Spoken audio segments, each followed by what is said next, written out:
Buenos días, Rodrigo. Gracias a todos por la invitación, a mis compañeros de panel, sobre todo a la única niña del panel, a Patricia. Bienvenida, Patricia. Me encanta ver mujeres en esos paneles, quisiera que fueran más, pero bueno, vamos a comenzar entonces. Voy a compartir mi pantalla, por favor me confirman que la están viendo en este momento. Mm, la idea entonces es muy rápidamente poderles mostrar cómo está el panorama de los servicios públicos en Colombia, servicios públicos de telecomunicaciones, cómo ha sido la evolución y cuáles son mis reflexiones en torno a esto y a neutralidad de red, que ya me leí los dos proyectos que nos mandó Rodrigo y creo que hay que revisar ciertas cosas, pero no me quiero adelantar. Entonces vamos a comenzar. Primero hay que decir, espera que aquí me está fallando, ahora sí. Bueno, primero esta grafiquita me la robé ahí está abajo donde me la robé, me pareció fabulosa. La grafiquita dice, perdón, profe, pero hasta acá no se escucha. ¿Qué significa eso? Que este señor, este muchacho que está lejos de la ciudad, donde están las redes de comunicaciones, pues en medio de la pandemia no tiene derecho alguno a conectarse a nada. Y eso hace la gran diferencia. Por eso mi frase inicial es, el acceso a Internet no es una opción, es un derecho. ¿Por qué? Ahorita, ¿quién está? ¿Quiénes somos nosotros, los privilegiados que podemos tener acceso a Internet con velocidades relativamente decentes? Sin embargo, la mayoría de las personas, por lo menos en Colombia, un 40% de las personas no tienen acceso a Internet. Y esa gente está en sus casas encerradas sin tener forma de estudiar. Mi hijo, por ejemplo, tiene acceso a un colegio que tiene una plataforma de educación virtual fabulosa. No ha sentido el cambio, pero digamos que todos los días tiene clases virtuales, tiene bidireccionalidad, puede hacer tareas, puede comunicarse con sus compañeros, puede hacer todo. Pero esos son los pocos privilegiados que tenemos en nuestros países. Por lo tanto, yo sí creo que más que nunca esto ha exacerbado la brecha digital. Nos damos cuenta que el que no tenga conexión a Internet es casi un analfabeta en ese momento y por lo tanto creo que ningún hacedor de política pública debería dejar esto de lado y saber que lo primero es la conectividad. Incluso hice una autorreflexión hace poco en un panel que estuve donde una persona, dio el nombre José Juan Jaro de Telefónica, nos decía, hombre, estamos preocupados por las velocidades de Internet. Claro, inclusive yo como regulador discutí y hoy en Colombia existe una definición de banda ancha, que son 25 megas de bajada y 10 megas de subida, y creíamos que era poco. Decimos, no, hombre, es que banda ancha tiene que ser más, tiene que ser 100 gigas, 50 megas. Pero es que resulta que ahorita en la pandemia ni siquiera hay 2 megas, ni 3, ni 4, ni 5. Entonces yo creo que si bien la discusión de velocidad es sana, y hay que hacerla, y hay que tener banda ancha, ahora la discusión es un poquito más atrás, es estar conectado. Hacer cosas básicas, pero estar conectado a algo.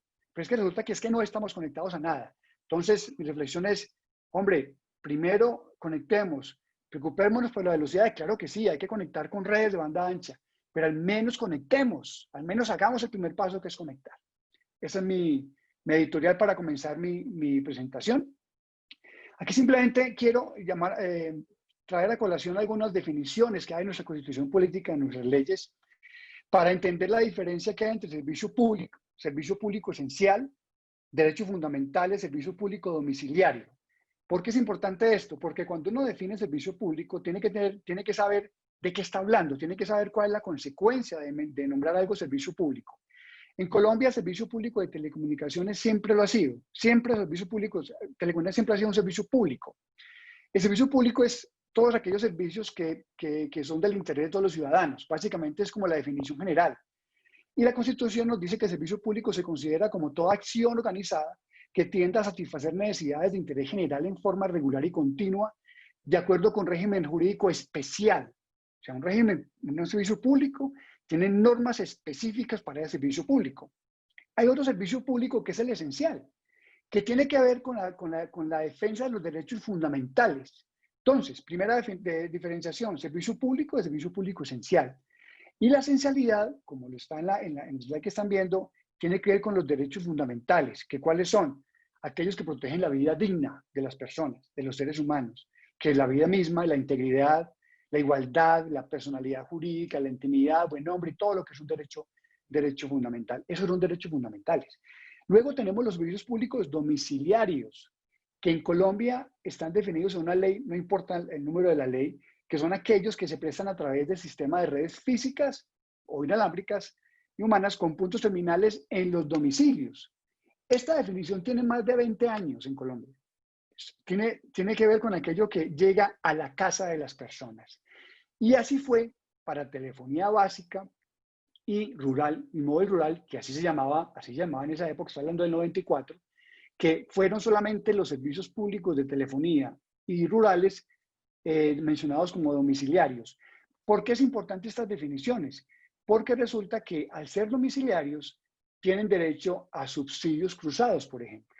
Entonces, en ese tiempo, esos servicios estaban estratificados. Ese tema es muy, en Colombia muy normal, pero no en el resto de América.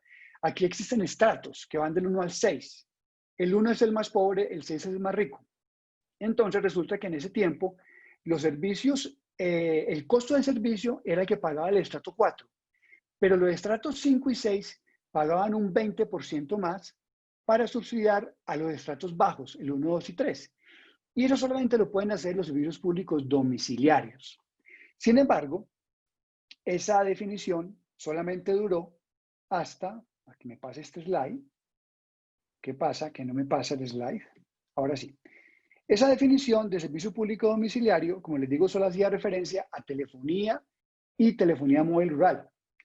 Ahora resulta que en el año, perdón, aquí se me está yendo el slide, esos servicios no entraban ni el Internet ni la telefonía móvil, porque esos servicios, aquí se me está moviendo esta presentación, no sé por qué, porque esos servicios no eran considerados domiciliarios, por lo tanto, no le aplicaba el régimen de servicio público domiciliario, no tenían subsidios, tenían menos cargas económicas, tenían una regulación distinta a los domiciliarios, pero sí estaban supeditados a la regulación de la Comisión de Regulación de Telecomunicaciones en su momento.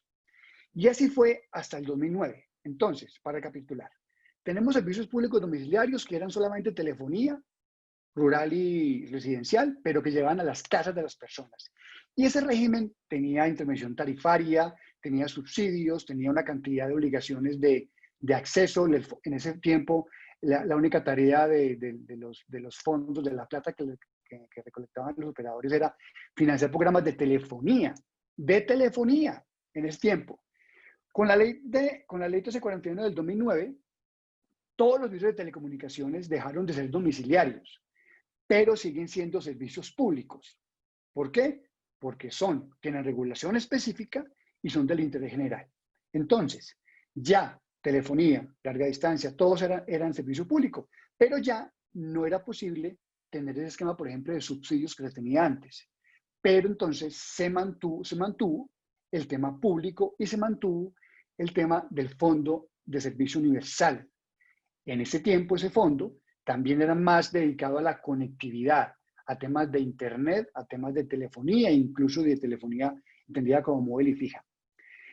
Entonces, a partir del 2009, como consecuencia de esta ley, bueno, una cosa adicional. Como eran servicios públicos domiciliarios, estaban sujetos a la vigilancia de una entidad que era la Superintendencia de Servicios Públicos Domiciliarios. No, y el resto de servicios, telefonía móvil e internet, tenían otra superintendencia, que es la Superintendencia de Industria y Comercio. Entonces, como ven, había unos servicios que eran regulados por una entidad que era la CRT, pero vigilados por una entidad distinta a la que vigilaba a los servicios de internet y telefonía móvil. Ya en el 2009 se unificó todo y dijo, no. Todos los servicios públicos de telecomunicaciones son regulados por la CRC, se cambió el tema de telecomunicaciones por comunicaciones, y son vigilados por la Superintendencia de Industria y Comercio. Y además, esa superintendencia también tiene la potestad de temas de competencia, que quiero introducir ese tema. Entonces recordemos, la CRC regula, pero quien vigila la aplicación de las normas es la superintendencia, que se encarga además de todo el tema de derecho de la competencia, de protección de la competencia. Entonces, para el 2009 quedaron las siguientes entidades. El Ministerio de Tecnologías de la Información y las Comunicaciones, que dense en cuenta que ya cambió el nombre, ya no es telecomunicación, que es un ministerio de tecnologías, de la información y comunicaciones, y eso, a pesar de ser un simple nombre, cambia radicalmente la aproximación a lo que eran las telecomunicaciones.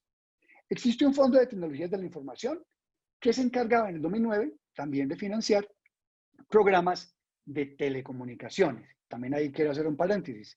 Hasta este momento todavía existía ese halo a que solamente era telecomunicación pura, o sea, conectividad, con redes y servicios. Estaba la Comisión de Regulación, está todavía, que es la reguladora. Se creó la Agencia del Espectro, que era la encargada de temas técnicos de espectro. Y ojo con eso. Es una agencia técnica que solamente define temas de alocación de espectro y de destino del espectro. Pero quien asigna permiso sigue siendo el Ministerio de Tecnologías de la Información. Existía hasta el año pasado, ya les cuento qué pasó, una agencia nacional una autoridad de televisión. Entonces, si bien eran todos servicios públicos de telecomunicaciones, aún la televisión se manejaba con una agencia distinta. Una agencia independiente de orden constitucional que fomentaba la televisión abierta y se encargaba de todo el tema concesional de televisión cerrada o por suscripción, televisión por cable. Y además está la Superintendencia de Industria y Comercio. Aquí ya desaparece la Superintendencia de Servicios Públicos Domiciliarios porque ya los servicios no son domiciliarios. Muy bien. Entonces, el año pasado se hace una nueva revisión de la ley y se saca la ley 1978, que se denominó como la Ley de Modernización del Sector de Tecnologías de la Información. En esta ley ya se unifica todo el tema de telecomunicaciones, sigue siendo servicio público no esencial, pero servicio público. Y la esencialidad, bueno, una cosa que se me olvidó decir ahorita. En Colombia la discusión de la esencialidad tiene más que ver con el tema de derecho a huelga. Los servicios públicos esenciales no pueden ser dejados de prestar. Acueducto, alcantarillado. Esos empleados no pueden hacer huelga, no pueden dejar de entregar agua ni energía, porque es un servicio público esencial. Las telecomunicaciones son un servicio público, pero no son esenciales. Son esenciales ahora, pero por temas de pandemia, porque hay un decreto de presidencia donde dijo las telecomunicaciones son esenciales, pero eso es temporal. Sin embargo, valga la pena discutir si después de la pandemia va a seguir o no siendo así, que es parte de la discusión. Bueno, regreso otra vez al tema de la ley del año pasado. Entonces, en esta ley quiero leer textualmente el objetivo, porque es bien interesante cómo quedó planteado los servicios públicos en Colombia. La presente ley tiene por objeto alinear los incentivos de los agentes y autoridades del sector de tecnologías de la información y comunicaciones, aumentar su certidumbre jurídica, simplificar y modernizar el marco institucional, focalizar las inversiones para el cierre de la brecha digital y potenciar la vinculación del sector privado en el desarrollo de los proyectos asociados, así como aumentar la eficiencia en el pago de contraprestaciones y cargos económicos de los agentes del sector. Este objetivo resume exactamente lo que este gobierno pretendía cuando la sacó, que era básicamente disminuir regulación, que la inversión la haga el sector privado y que la contraprestación, las cargas públicas sean lo menos posible. Eso resume básicamente lo que es. Y se agregan además algunos objetivos a los que ya existían. Y dense cuenta de esto. Prioridad al acceso y uso de tecnologías de la información. Ya no está hablando de telecomunicaciones, está hablando de prioridad en el acceso y uso de las TIC.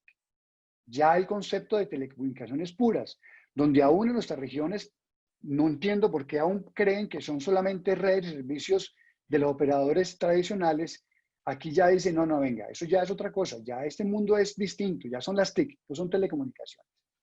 Se promueve la inversión y que tengo subrayado, que es un objetivo es el derecho a la comunicación, la información y la educación y los servicios básicos de las TIC, en desarrollo de algunos artículos de la Constitución para garantizar algunos derechos fundamentales. Y esto es importante puntualizarlo. Cuando se habla de derechos fundamentales se hablaba de esencialidad. Sin embargo, acá, sin hablar de esencialidad, se está diciendo que sí tiene como fin fomentar algunos derechos fundamentales, como son la libertad de expresión, difundir su pensamiento y opinión, el libre desarrollo de la personalidad, la de informar, recibir información veraz e imparcial, educación y acceso al conocimiento, a la ciencia, la técnica y los demás bienes y valores de la cultura. Entonces, dense cuenta que aquí no está hablando de derecho a la vida ni nada de las cosas, pero sí está hablando al derecho a la libre expresión, a la libre opinión, a difundir a la cultura. Entonces, sí defienden los derechos fundamentales, pero sin ser un servicio público esencial. Se promueve los contenidos multiplataforma de interés público. Eso más tiene que ver más con el tema cultural, con el tema del fomento a los canales públicos, por ejemplo. Y se promueve el acceso a las TIC y despliegue de infraestructura. Y eso es bien importante. La infraestructura hoy en día, y todos lo sabemos, se convirtió en un objetivo único de nuestros países. La infraestructura garantiza el acceso a las tecnologías de la información. Muy bien. Ahora bien, en esta ley también se cambia un poco la aproximación de lo que es la CRC, la Comisión de Regulación. Anteriormente la Comisión de Regulación dependía del Ministerio de Tecnologías de la Información. Ya en esta ley se crea una entidad autónoma, técnica, patrimonial y presupuestalmente. O sea, ya es una entidad independiente del gobierno, aunque la ministra o el ministro de turno sea uno de los miembros de la sesión de comisión. Esta nueva comisión es independiente del gobierno. Es algo parecido al IFT mexicano, pero yo siempre digo con menos poder, porque el IFT en México es todopoderoso, tiene todo, tiene espectro, tiene jueces, tiene todo. Acá no, en Colombia todavía es un regulador, pero no tiene capacidad sancionatoria, bueno, solamente para temas de televisión abierta, temas de culturales, por ejemplo, temas de pornografía infantil y cosas de esas, así es la CRC, pero para el resto no. Para el resto de temas de competencia sigue siendo la Superintendencia de Industria y Comercio. Pero además de eso, la regulación también le cambian un poco la aproximación. Y ustedes ven que acá habla de promover la competencia, promover el pluralismo informativo, evitar el abuso de posición dominante. No la posición dominante, evitar el abuso de esa posición, que son cosas bien distintas. Entonces, no, sí, digamos que la dominancia es un tema que en México sería preponderancia, en otras partes también, pero aquí lo que se propone es que prevenga el abuso, regular los mercados de las redes y servicios de comunicaciones y garantizar la protección de los derechos de los usuarios para sean económicamente eficientes, sistemas de calidad. Entonces, para efectos de la Comisión de Regulación, de adoptar regulación que promueva la inversión. Ojo con esto es bien importante. La regulación debe promover la inversión, proteger a los usuarios, aumentar la calidad de los servicios, simplificar la regulación, neutralidad de la red, que ahorita iremos a ese tema, e incentivar la construcción de un mercado competitivo que desarrolle los principios orientadores de la presente ley. Dense cuenta entonces que acá el tema de intervención no se menciona. Se habla es un servicio público que debe estar sujeto al control del Estado, pero para promover la inversión, para proteger usuarios, para aumentar la calidad y para regular el tema de neutralidad de red. Vea que en la ley quedó el tema de neutralidad de red, que es distinto a neutralidad de Internet. También hay que tener en cuenta eso, que ahorita hablamos de eso entonces. Entonces, los principios de esta ley tienen que ver más con promoción que con intervención. Y el Fondo Único de Tecnologías de la Información, que anteriormente era muy enfocado en telecomunicaciones, ahora habla de financiar proyectos, programas para facilitar prioritariamente el acceso universal, el servicio universal de todos los habitantes del territorio nacional, pero no a las telecomunicaciones, sino a las TIC. Garantizar el fortalecimiento de la televisión pública, promoción de los contenidos multiplataforma, bueno, y otros. Aquí eso es bien importante. Entonces, ese fondo es para promover todo el tema de TIC, no solo telecomunicación. Y además, también quiero resaltar que el tema de competencia sigue siendo de la Superintendencia de Industria y Comercio. ¿Por qué es importante esto?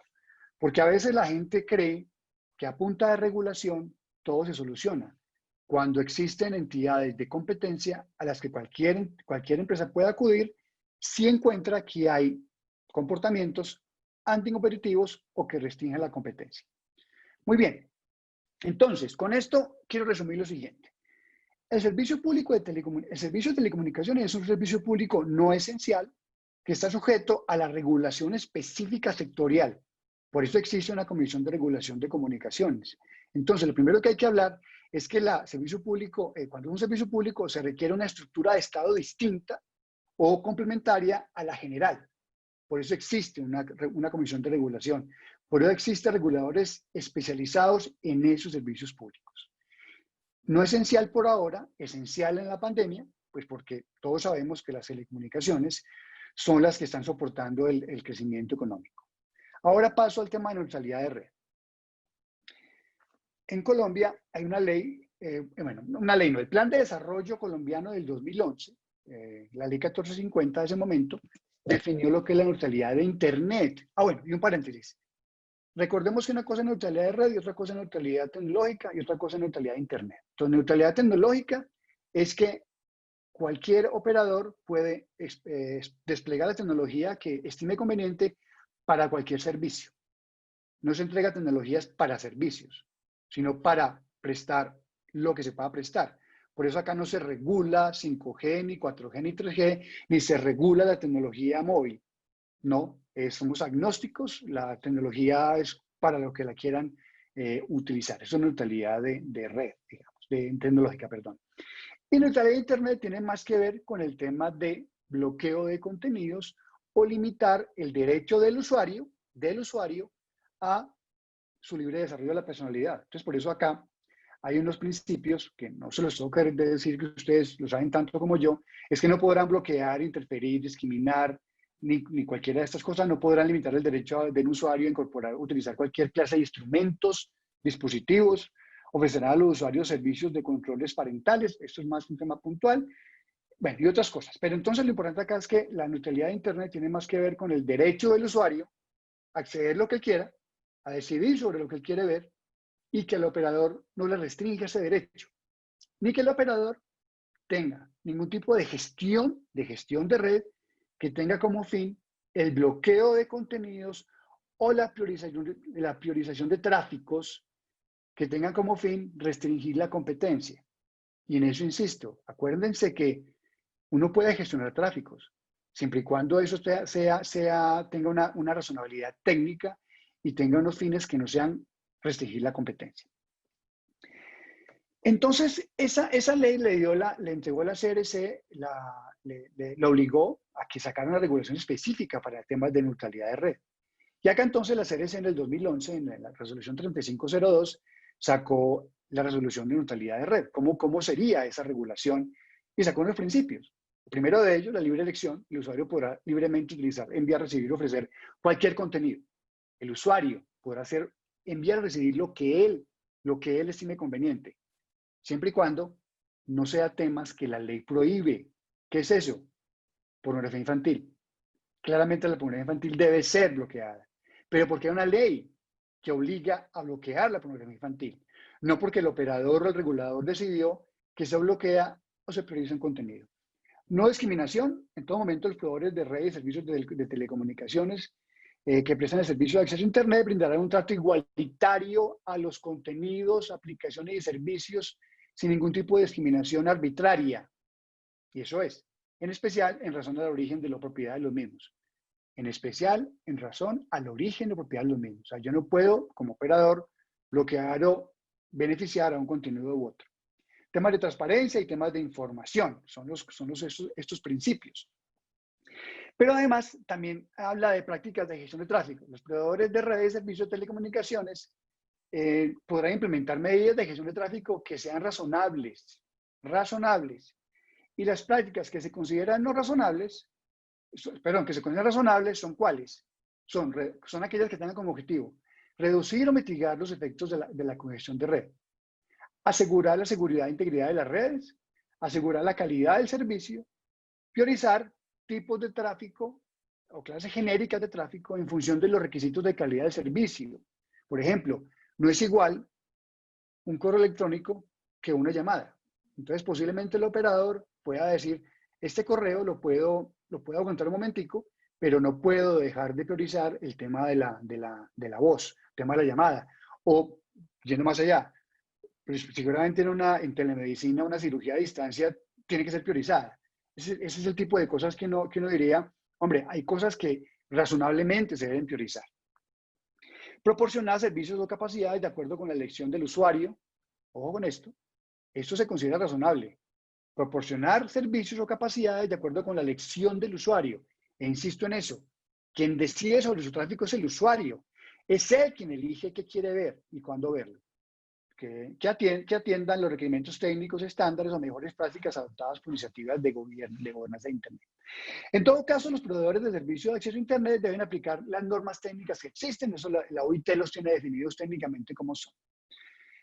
Y los proveedores de redes y servicios de telecomunicaciones que presten servicios de acceso a Internet no pueden llevar a cabo conductas de priorización, degradación o bloqueo que contravengan lo previsto en la presente resolución. De nuevo, solamente puede bloquear cosas que sean razonablemente y técnicamente defendibles. Muy bien. Entonces, como vemos, esta ley, que fue además soportada y es un espejo de lo que se hizo en Chile, es básicamente lo que hoy persiste en Colombia. Es la neutralidad de red entendida como el no bloqueo o priorización de tráficos. Entonces, cuando uno lee lo que está proponiendo Chile, uno dice, oiga, pero venga, que es que acá hay que tener en cuenta algunos aspectos que quiero aquí detallar, que es primero la evolución de la intervención regulatoria, cómo ha sido esa evolución en el tiempo. Entonces vemos que pasamos de poca regulación cuando eran monopolios, estamos hablando de la década del 90 a los 80, cuando eran monopolios de Estado, el propio gobierno tenía su empresa, digamos que la regulación se limitaba a temas tarifarios y de pronto algún tema de procedimientos y normas técnicas. Yo me acuerdo que en Colombia, tener un teléfono en la década del 90, del 94 más o menos, era una lista de espera de 3 años. 3 años para tener un teléfono en la casa. Y eso se prestaba por una cantidad de malas prácticas. Entonces no había regulación. Luego, se abre el mercado de telecomunicaciones y existe una gran regulación basada en competencia, entre conexión, protección de usuarios y calidad. Hay una segunda etapa de la competencia entre servicios soportados en redes. Entonces ya empezamos a ver, son temas de dominancia, de asimetrías, de regulación para el poderoso, de todas esas cosas. Y empezamos a ver compartición de infraestructura. Sin embargo, cuando aparecen las aplicaciones y todo el tema de Internet, vemos cómo estos servicios que parecían inofensivos desde el punto de vista de competencia, ahora están siendo competencia de los servicios tradicionales, que son los nuevos modelos de prestación de servicios y nuevos servicios digamos, de comunicación. Entonces ahora hay una total independencia de la red y los servicios. Ya la sustituibilidad que uno analizaba antes, donde decía que el móvil es sustituto del fijo, ya la pregunta no es entre servicios de redes, sino WhatsApp es sustituto de texto. Miren que ya estamos comparando el mundo del Internet con las telecomunicaciones. Y entonces, cuando uno empieza a ver que hay nuevos actores, se empieza a preguntarse las normas como neutralidad de red, por ejemplo, ¿tienen sentido que se le aplique, por ejemplo, a un operador de comunicaciones? Y me explico un poco. En eso quiero ser simplemente académico, no tengo posición en ese caso, no para esta reunión. Y la siguiente, cuando se habla de priorizar tráficos, ¿quién está en posibilidad de priorizar tráficos? ¿El operador o la aplicación? ¿O los dos? Un operador, por ejemplo, de video, hablamos de cualquiera, Netflix, YouTube, tiene la capacidad técnica de priorizar tráficos. Tiene la capacidad técnica de limitar la cantidad de información que manda. Entonces ya dense cuenta que no es solamente una norma que le va a aplicar al operador de telecomunicaciones, sino a todos los agentes de Internet. Entonces, cuando uno analiza un problema de estos y deja por fuera unos actores como los que son las OTTs, está dejando de analizar parte del problema. Y es mi principal mensaje. Aquí no voy a decir si la ley es buena o mala regular, no me corresponde, pero sí creo que falta análisis. Falta análisis para determinar cuál es el problema, ya lo vamos a ver. Y ya el tema, la última etapa de la regulación tiene que ver con regulación ex ante o ex post. Ya la pregunta es, venga, ¿yo regulo cuándo? ¿Regulo antes de que pasen las cosas para prevenir o regulo ex post? Y lo que estamos viendo es que la tendencia es ex post. Es ver si hubo condiciones anticompetitivas. Por eso la autoridad de competencia, la aplicación del derecho, la competencia es tan importante. Es que esa autoridad tiene la capacidad, sin necesidad de regulación, de analizar si cierto comportamiento de un operador, por ejemplo, hablemos de un operador que priorizó el tráfico de su propia plataforma de video. No va a decir cuál, el operador A tiene una plataforma de video X y él decidió que le va a dar mejor calidad a esa plataforma frente a su competencia, frente a las otras OTTs. ¿Quién se encargaría de ver eso? Pues el derecho a la competencia, no el regulador. Estoy hablando de la última etapa de la regulación. Entonces uno, antes de empezar a sacar normas, debería decir, oiga, tengo una autoridad de competencia que tenga la capacidad para analizar si el comportamiento aparentemente de un operador anticompetitivo es de verdad anticompetitivo o necesito regulación. Entonces, la mirada de eso tiene que ser técnica, tiene que ser regulatoria.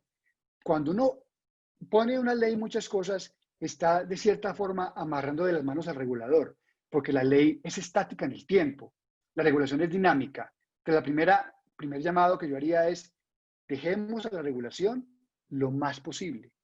Y en la ley, solo temas de principios generales. Protección de la competencia, claro. Protección del abuso de la posición, claro, en la ley, pero no la regulación específica. Muy bien, entonces, esto es lo que refleja por qué es tan importante esos conceptos de dinamismo en la regulación.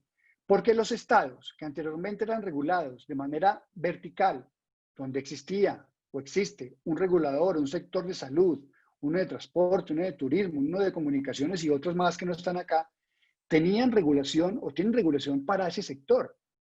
Es en un mundo pasado, pero con las TIC esa regulación ya es transversal, porque las TIC afectan todos los sectores, todos sin excepción.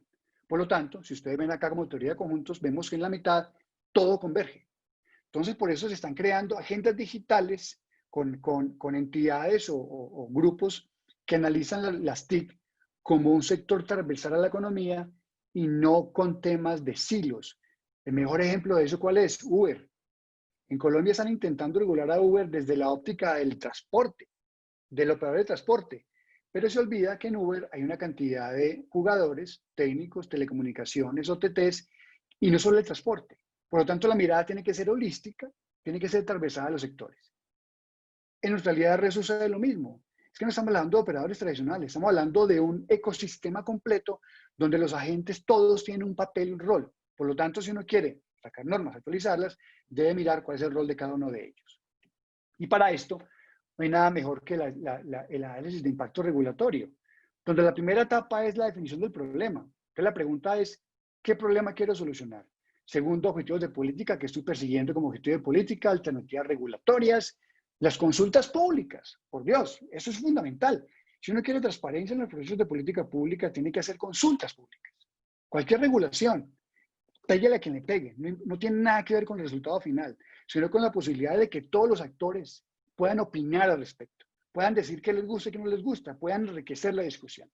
Luego se analiza el impacto, el balance neto de esa intervención, si es positivo o negativo. Algunas veces el regulador es atentado a regular, pero cuando hace análisis de costo-beneficio se da cuenta que es más caro regular que no regular. Algunas veces es mejor no hacer nada, es más barato para el sector no hacer nada. Y luego el monitoreo de ex post. Entonces, para el caso específico, la primera pregunta que yo les haría a los congresistas o a los encargados de esto es, ¿cuál es el problema que se pretende solucionar con las nuevas normas de neutralidad de red? ¿Ya se definió el problema? ¿Qué problema tenemos? ¿Cuáles son las causas del problema? ¿Las causas legales del problema cuáles son? ¿Son de información? ¿No será que nos falta información? ¿Hay causas del mercado? ¿El mercado le está comportando mal? ¿Temas de calidad? ¿Cambios tecnológicos? Lo que estamos viendo es un avance tecnológico que pone en jaque la regulación vigente y queremos actualizarla y otro tipo de problemas. Entonces, primero yo defino el problema. ¿Qué quiero solucionar? Si yo ni siquiera sé qué quiero solucionar, pues no puedo regular. Porque si yo no defino el problema bien definido, seguramente el resultado va a ser catastrófico. Nosotros en Colombia, cuando sacamos el tema de la regulación en Colombia, desde que estaba yo en la CRC 2015-2018, implementamos el tema de mejora regulatoria y de análisis de impacto regulatorio. Y hoy en día, toda regulación en Colombia, lo primero es definir cuál es el problema que se pretende solucionar. Y ha sido una pesadilla, pero positiva. ¿Por qué? Porque al principio de los ejercicios, estamos hablando del 2016, nos llevaba mucho tiempo definir el problema, mucho tiempo. Y definíamos 10 problemas distintos. Ya con la experiencia se da uno cuenta que va mejorando la formulación. Se demora no más en el proceso regulatorio, pero garantiza que lo que va a ser de verdad la respuesta a ese problema. Pasa mucho que uno sin hacer ese análisis saca regulaciones que no están dando respuesta a un problema. Entonces, cuando hace análisis ex post, se da cuenta que el impacto fue ninguno. Entonces, primera pregunta, y la repito, ¿cuál es el problema que se pretende solucionar con las nuevas reglas de neutralidad de red? ¿Y cuáles son las consecuencias de ese problema? En términos de normatividad en desuso, exceso de regulación, En términos de barreras, ¿la consecuencia de esto es que existen nuevas barreras? No lo sé. Simplemente lo quiero plantear como aquellas cosas que quien pretenda sacar normas debe preguntarse y analizar antes de sacar las normas. ¿Existen costos asociados al cumplimiento de la regulación? O sea, la consecuencia de esto es que hay mayores costos. La consecuencia es que hay rigidez del marco regulatorio frente a avances tecnológicos e innovación. Hay agentes fuera del mercado regulado que no están siendo afectados por la regulación. ¿El ejemplo de eso cuál es? En Colombia, la Comisión de Regulación de Comunicaciones solo regula telecomunicación, servicios de telecomunicaciones, pero no regula OTTs. No es su competencia, no le corresponde. Cuando yo llegué a la CRC en el 2015, la primera pregunta que me hicieron, esto yo creo que les va a dar risa, pero fue verdad. La primera pregunta de un operador fue, regule las OTTs ya. Así fue. Yo, ok, ¿qué quiere que haga? Ponga la regulación. ¿A quién? A las OTTs. ¿Cómo lo hago? Se quedó callado. ¿Cómo así? ¿Cómo lo hago? No tengo competencias. Yo no puedo regular las OTTs. Esta CRC no tiene la competencia. Pero si las tuviera, digamos que las tuviera, ¿qué quiere que haga? Póngale cargas a ese regulador para que sea igual a mí, a ese regulado. Póngale que pague el fondo de TIC el 2.2% y póngale cargas. Ah, ok. ¿A quién? A ese operador de la OTT. Es que no está en Colombia. Es un servicio transfronterizo. No le puede poner cargas. ¿Qué quiero decir con esto? Que la tentación inmediata de un regulador, la tentación fácil es intervenir. Pero a veces la respuesta es no intervenir. No regular es una forma de regulación. Con esto quiero decirles que lo primero que uno tiene que hacer es monitorear el mercado, analizar la información que tiene disponible y ver cuál es el problema. Y luego mirar si regula o no regula. Es lo único que uno puede hacer. No puede regular por sospecha.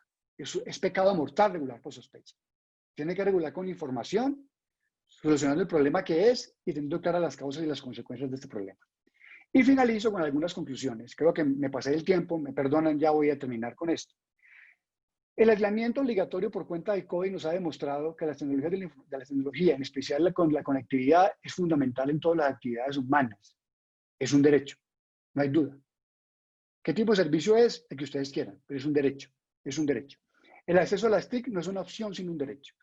El servicio público de telecomunicaciones implica regulación sectorial relacionada con ese sector específico, protección de los usuarios, competencia y calidad. Pero eso además requiere una institucionalidad adecuada. Si uno quiere un servicio público, tiene que tener detrás el gobierno que lo soporte, la gobernabilidad que lo soporte. No es simplemente llamarlo público, es decir, ok, ¿qué implicación tiene eso en términos regulatorios, en términos de estructura de Estado para regular? La neutralidad de red implica la no discriminación ni privilegio de tráficos, ni el envío, el hecho de la existencia de ofertas como las condiciones. Bueno, una cosa que no dije ahorita, se habla mucho de zero rating y algunos estados han prohibido cosas, no voy a decir cuáles, pero han prohibido cosas de zero rating, pero no hay información suficiente ni análisis suficientes que demuestren que zero rating va contra la competencia. No existen. Si ustedes buscan en la academia, en todo lo que quieran, hay muchas posiciones, pero no hay conclusiones específicas. Por eso les digo yo que esto debería ser analizado caso a caso y ojalá expuesto. Ojalá que uno pueda, en vez de regular, simplemente darse cuenta si lo que están haciendo X operador está o no excluyendo a algún competidor, si pretende o no limitar la competencia o simplemente lo que está haciendo es cumpliendo con la decisión del usuario, que es finalmente quien decide sobre sus servicios. Y además es necesario delimitar claramente el problema que se pretende solucionar, identificando causas, consecuencias, costo-beneficio y escenarios de intervención, incluido el de no intervención, que para mí es el más importante. Es que para si no hago nada. ¿Cuál es el impacto de no hacer nada frente al escenario donde sí hago algo? Con eso termino. Espero que haya sido claro y ojalá no me aburrido porque era mucho texto. Muchas gracias.